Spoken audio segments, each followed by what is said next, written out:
Hey everyone, Connie here, and welcome to my final Hunter x Hunter review. This is for the 13th Hunter Chairman election arc. And let me see if I can get that up here just to be sure. Um, this one I actually don't have written down because I had everything written down for the Chimera Ant arc. Um, just because there was so much to cover. But this one I'm actually just kind of going off of memory. So this is in the 2011 anime, episodes 137 to 148. That's exactly what I was trying to find there. um, so this arc follows up on the Chimera Ant arc and follows two main plot lines. One, the election of the 13th Hunter Association chairman following the death of Chairman Netero. And two, Killua trying to save Gon. And I'll get to that in a bit. So these two sides do intersect. These 2 points do intersect. But let's talk about the main gist of this arc. So it's pretty much exactly as the title explains. The arc centers around the Hunter Association, and specifically its, I guess you could say, leaders, the Zodiacs, trying to elect a new chairman. One of the Zodiacs is the vice chairman, Pariston, and all of the Zodiacs are based off of animals of the Zodiac, so each of them have an animal equivalent.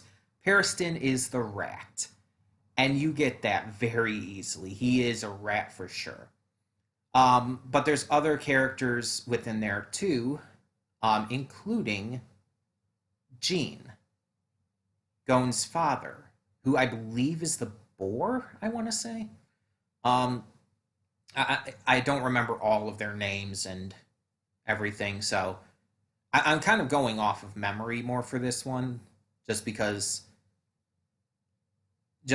with the past ones I did heavily like list down the points of it all. I just kind of want to keep this a little more brief for one and simple. So let's talk about not the election first, because the way these two intersect, it would actually make more sense to talk about the other part of this arc first. So Killua wants to save Gon. Gon is horrifically injured due to using his Nen and life energy when he fought and killed Pito. Because of what he did, it horrifically injured him, and he's pretty much on the verge of death. Killua has to save him, and only knows one way of doing so. Going back to the Zoldyck family estate, he requests to see his sister, Alika.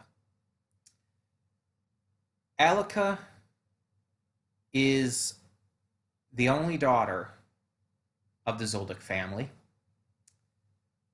and is locked away. We find out that Alika has what could be a Nen ability, but I don't think is. I don't know if it's ever actually specified one way or the other. But she has kind of this other personality within her called something. Or I believe the actual name is Nanaka, I believe. The subtitles for when I watched this and everything just listed her as something, though. And Alika and something have this really interesting ability. Alika asks favors of people, only one person at a time, but asks these favors. And sometimes they're just simple little things like lift me into the air or play ball with me or something like that. Something simple. But sometimes they're like, give me your fingernails. Give me your heart and shit like that. And if you refuse her requests, I believe it's 3 times in a row. It's 3 or 4. 3 or 4 times in a row. I know this isn't the most organized review, but deal with me here. You die. Oh, you very much die. It's gruesome too. Um, but there's also these rules that apply to this. Because after you fulfill a certain number of requests, something, Nanaka, will fulfill a wish of yours. Pretty much anything. However, Nanaka is not good at restoring things, better at destroying things. So, in order to restore, Nanaka has to be close to whatever is being restored. As such, Killua needs to bring Alika/Nanaka to Gon, and ends up having to threaten his family just to let them go, because they don't want Alika to leave.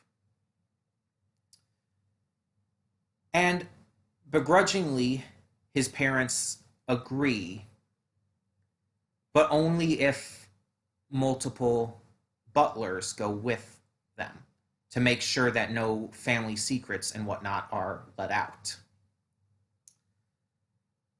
As they head along their journey, they have to deal with Illumi. Illumi wants to kill Alika. So they have to deal with Illumi, and Illumi has contracted Hisoka to work with him. So yeah, we already know how strong both of them are, and you can see kind of where this goes. The butlers have to deal with them, and one of them, Goto, ends up facing the ultimate price for it. But eventually they do manage to get past Illumi and get to where they need to be.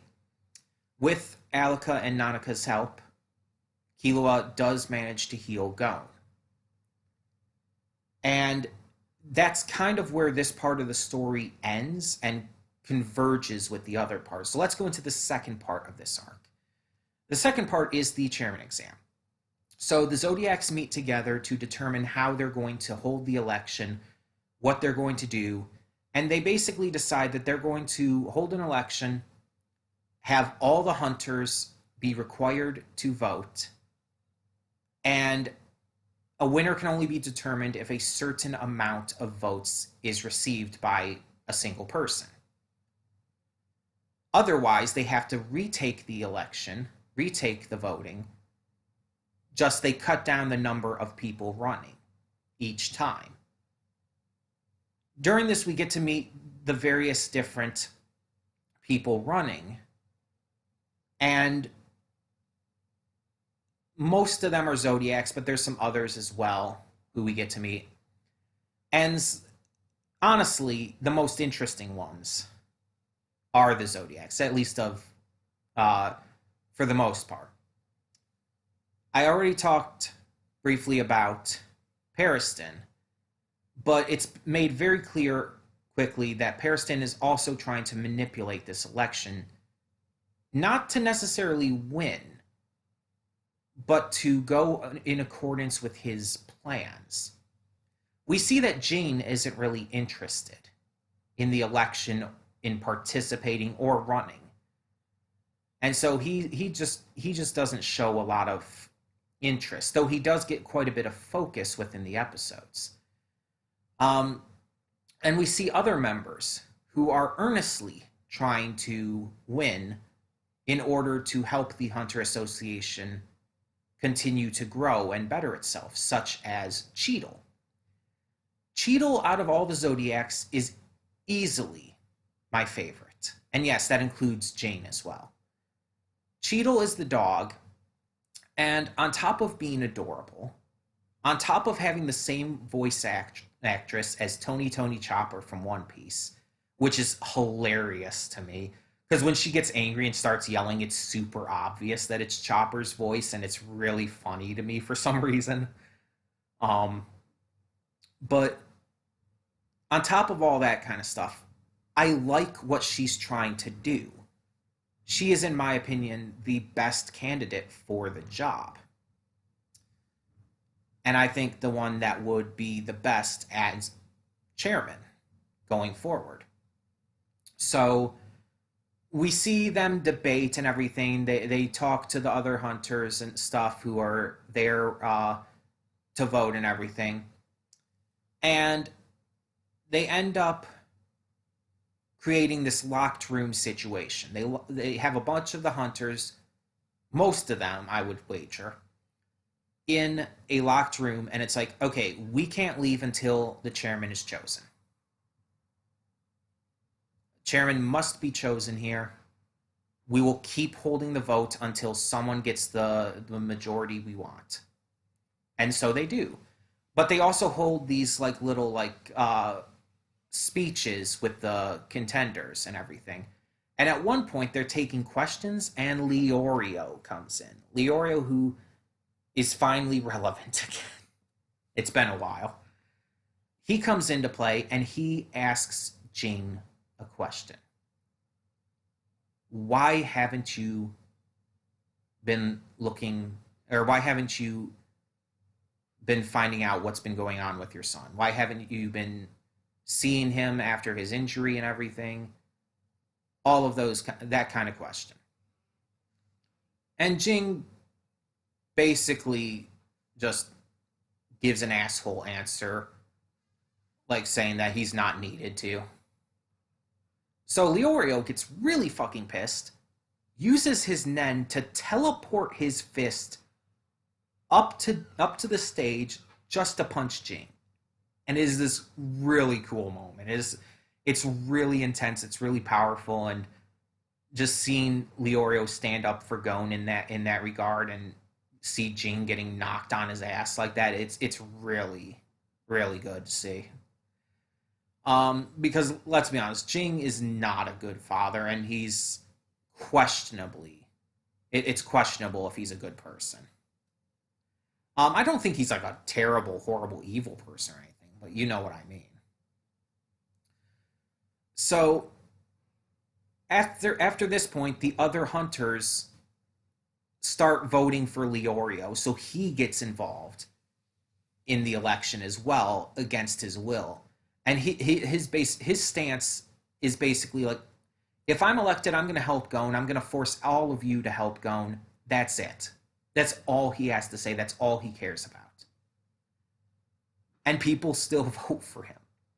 It gets down to four. It gets down to Periston, Leorio, Cheadle, and the cow of the Zodiacs, who I cannot remember his name, but he's also like the security leader of the Hunter Association, I believe.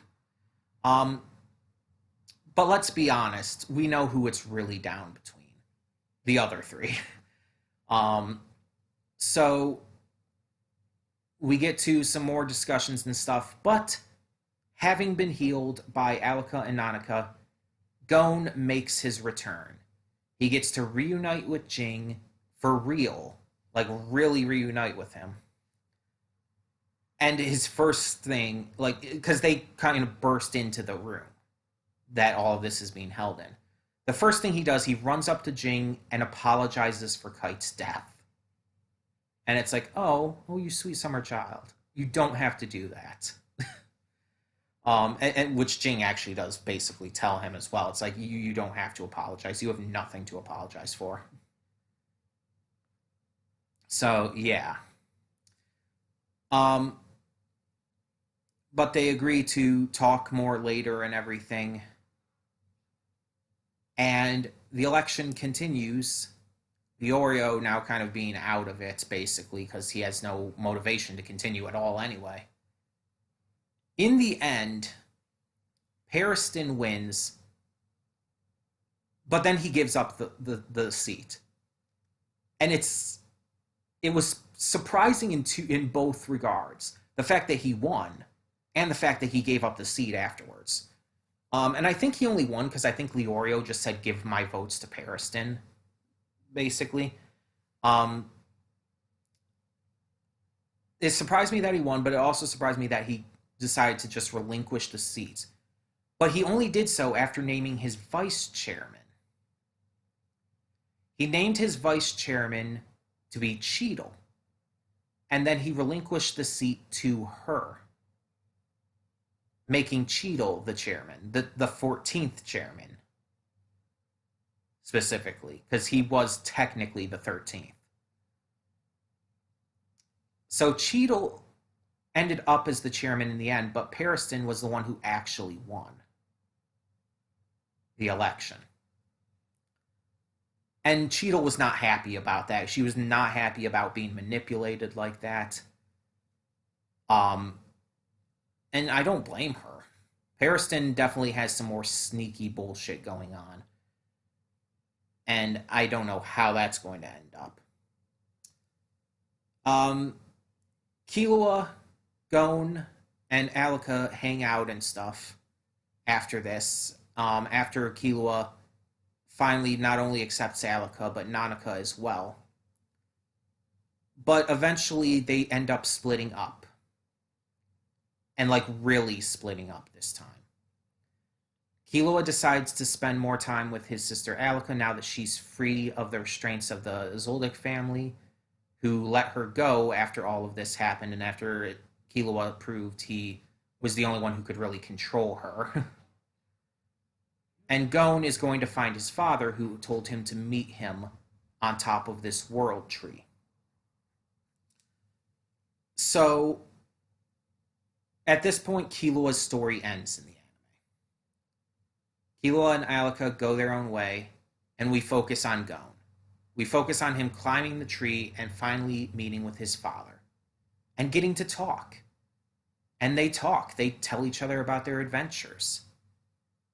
But then comes the big reveal that pretty much ends the anime on.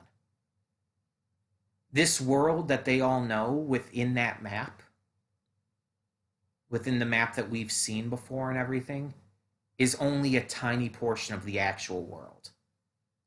But that they're not actually allowed to go out into the larger world without like achieving some certain how do you word it? Without achieving some like requirements first. They have to pass a few requirements before they can be allowed. And even Jean hasn't even achieved one of those requirements yet. But we find out that this world tree, which is so massive, biggest tree that they know of, is only basically a sapling.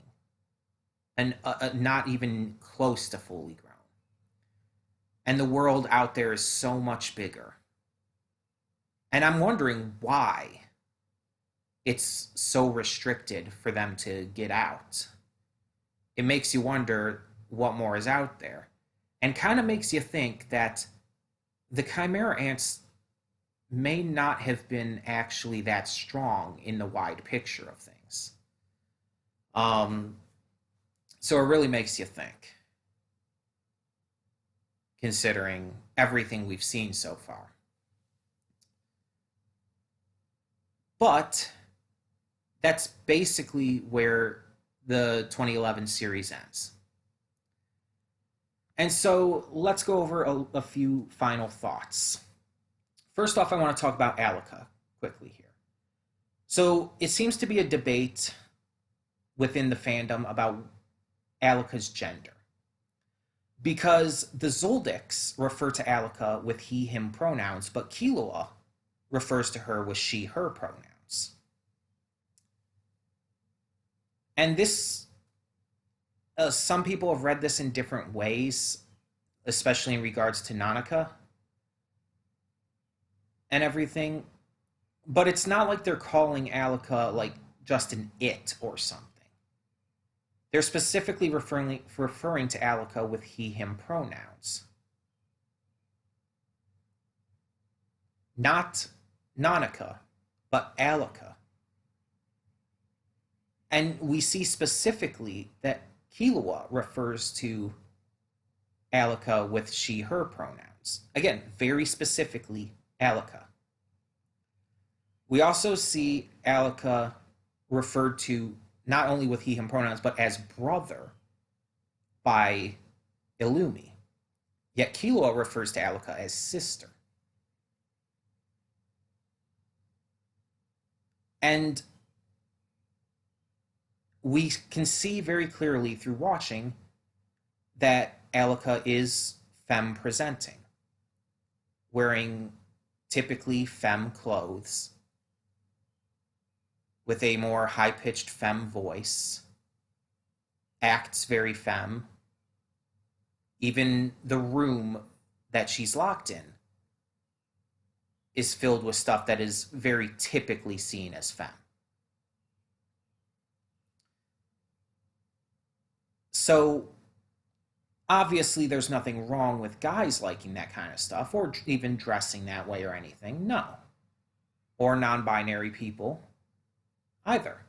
Anyone can dress any way they want, anyone can present any way they want.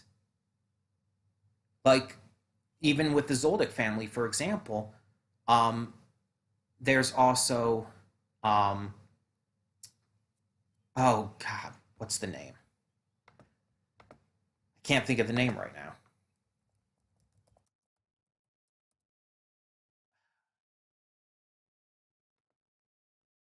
Give me just a second here to look it up. Da, da, da, da.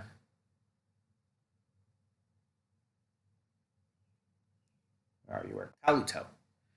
Kaluto, who has joined the Phantom Troop, as we saw in the Chimera Ant arc, is referred to with he, him pronouns and stuff. Kaluto is referred to as male. And from what I've gathered, that has not been corrected or anything, and no one argues about that. But with Alika, it is kind of up for debate. Yet Kaluto also dresses in a very typically femme way and styles himself that way.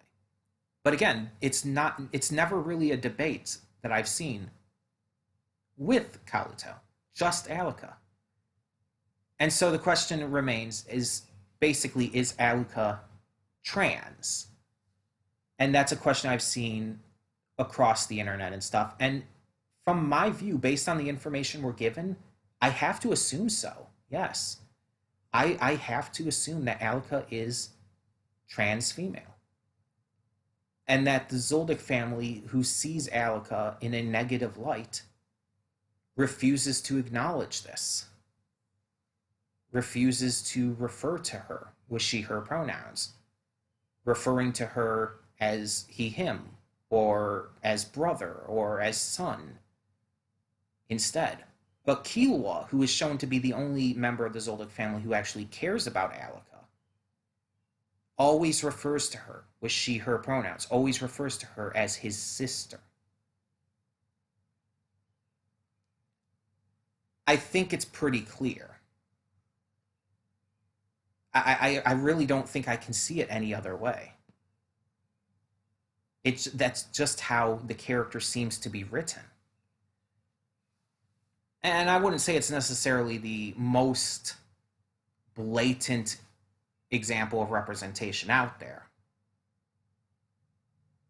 And could it be handled better? Yeah. And could definitely be made more apparent. But still, I think it's pretty notable nonetheless. And pretty cool to see. And the last thing I want to talk about is, prior to seeing this part, prior to even really getting into the series with Ruff Senpai's reactions and everything, I had heard, and Ruff heard this as well, he mentioned in his reactions, that this series, the 2011 series, does supposedly end off on a really good note. It feels like if we don't ever get any more for the anime, at least it leaves off at a good point to where it's like you can be satisfied with this ending, even though the manga does continue past it. And I was always very nervous about whether or not that was going to be true. But it was. It actually was. If the series honestly ended there, it'd be fine. I wouldn't mind it at all. I mean, yes, there's still a lot that's unanswered. There's still characters to catch up on, like Karapika. But honestly, even though there's still a lot that needs to be covered still, like with the Phantom Troop especially, I can be satisfied with that. Even if it's not complete, and I know it's not complete, it still leaves off in a satisfying enough way.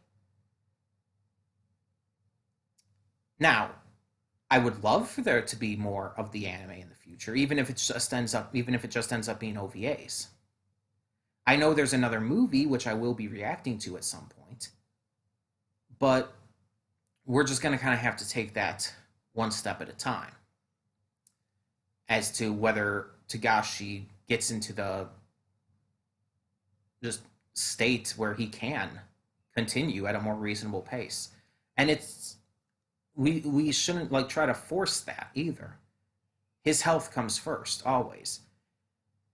And supposedly if he isn't able to continue, supposedly from what I've heard, he has given the scripts and everything to his wife, Naoko Takeuchi, who is the creator of Sailor Moon, and that she would finish it if he's not able to finish it before before he passes or whatnot.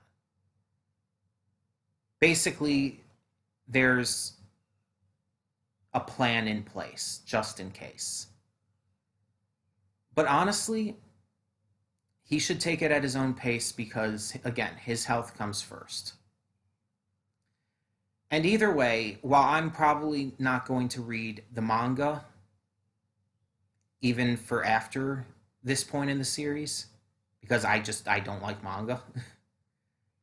Again, I'm satisfied by how it ended. It leaves a lot open, a lot has been left unanswered, a lot is left unfinished. But I still like how it ended nonetheless. And all in all, I love this series. Like I did not think I was going to end up loving it as much as I do, but I love this series. It's phenomenal. It's one of the best shonen series out there, without question. Right up there with the likes of One Piece and Tagashi's other series, Yu Yu Hakusho.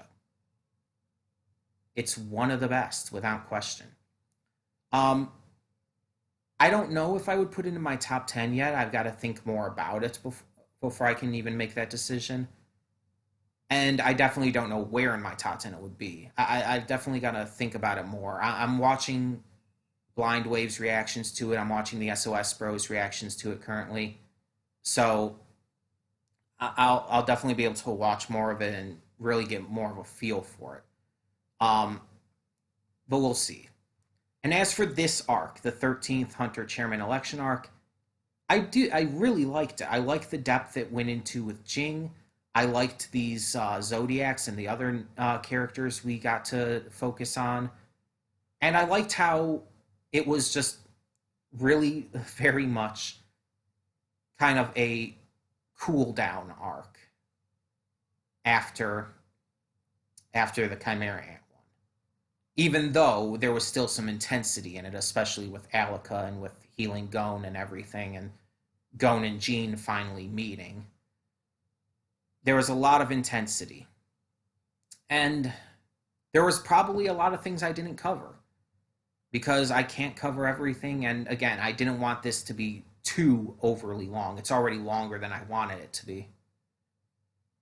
So tell me in the comments below if there's anything that I missed that you would love to hear my thoughts on. And thank you so much for tuning in. For now, I'm Connie, and thank you so much for tuning in to my Hunter x Hunter reviews. Like I said, I'll react to the second movie at some point, and I'll probably end up putting up some top 10 lists. But in the meantime, for now, I'm signing off. See y'all next time.